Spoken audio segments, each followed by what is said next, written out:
I was born in 1980 in Würzburg, Germany. He was, what do you call a perfect baby? My mother and father were born in Jamaica, and they left Jamaica when they were young children. I can say, I remember my childhood, it was in Jamaica. I can tell you what trees I used to climb, where I used to go. This is all he has. My mom and dad actually met when they were in high school, and they fell in love, and they got married when my dad graduated. We just got married, and it took a while for us to come to Germany because it still wasn't sure. Yeah. You know, because high school sweetheart went away, come back, and you know. And they stationed him in Germany, Würzburg, and that's how I ended up being born in Germany. This is Ruben. We just gotten back from Germany. This is the size. He's just quiet, as you see from like this picture right here. This is Ruben. From all walks of life, people explore the experience of migration and immigration. Although the reasons may differ for all, the desires are often similar.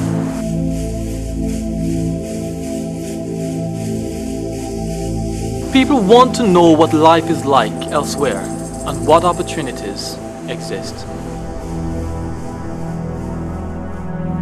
I'm Julius J. Levy. This is our very own Locked Up Abroad.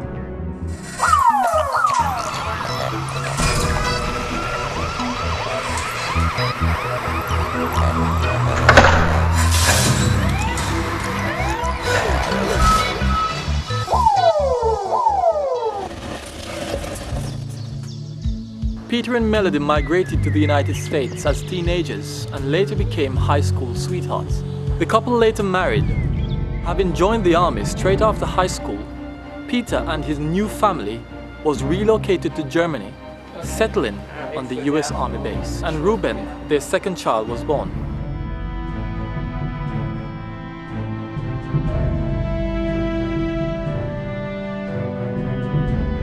Your first tour finished and you came back to the US, Yes. to the United States. It was 3 months. He was 3 months old. He was 3 months old. He was born in January. I came back in, I think, March. When I had him, and we were about ready to come back home from his tour of duty, and we had to get his papers ready. We had to get all our passport ready to come back to the United States. You know, and so we went to the American. It's not an embassy. It's really where you get processed when military families get back to come back home, to get his passport. And they said, no, he cannot have an American passport because at the time my ex-husband was a legal alien and I was also. And so we had to get a Jamaican passport. So it wasn't enough time. So what we did was went to the Jamaican embassy in Bonn, and they put him on my passport. Right. Okay. And then we came to the United States. But right away there, they processed him for immigration. He was automatically a temporary legal resident. So at the stage when you registered the baby, how was that baby registered? There was no nationality because technically in his birth certificate it said he was born in Germany, but our nationality was Jamaican. He was born in a military hospital in Würzburg. We came home. We lived here for a year and a half in Louisiana, and then the army sent my husband back again for another tour of duty in Germany. So we packed up and we went to Germany again, and of course I had my second son there also in the same hospital. Right, so there was some traveling between the United States and Germany because of your husband's right, and then the last tour, which was in 1985, we came back home. Right. And he's never left the country since then. My life, I recall living in America, which was all my life in New Jersey. Grew up with my grandparents, my mother's mother and my father's father. Everybody was together. It was a big family. See this fence right here, this hole in that fence right here? Just there? Yeah. Okay. There were three children that live over here, and they were like the 6 bandits. And my house was the house where all the kids were. I expect there would be a lot of cooking and an empty refrigerator. And they just kind of like was here all the time. That was our football field, our baseball field, kickball field, anything we could think of. That's what we did in front of that house. Me and my cousins. North Park Street, 312 East North New Park Jersey, Street. yes. We did everything together. Yeah? The mother would say, leave me alone, go play with your father. I know Ruben now for years. You know, from since he came down here. He's a very nice boy.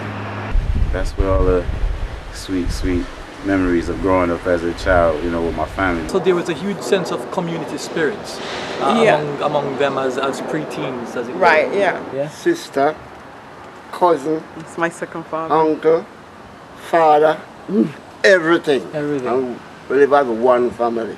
The lady that owned that house, she would actually put a garbage can there for them to put all their garbage, yeah, instead of them leaving it on the floor. So, yeah, that was their wall. They would all sit out there and just being kids.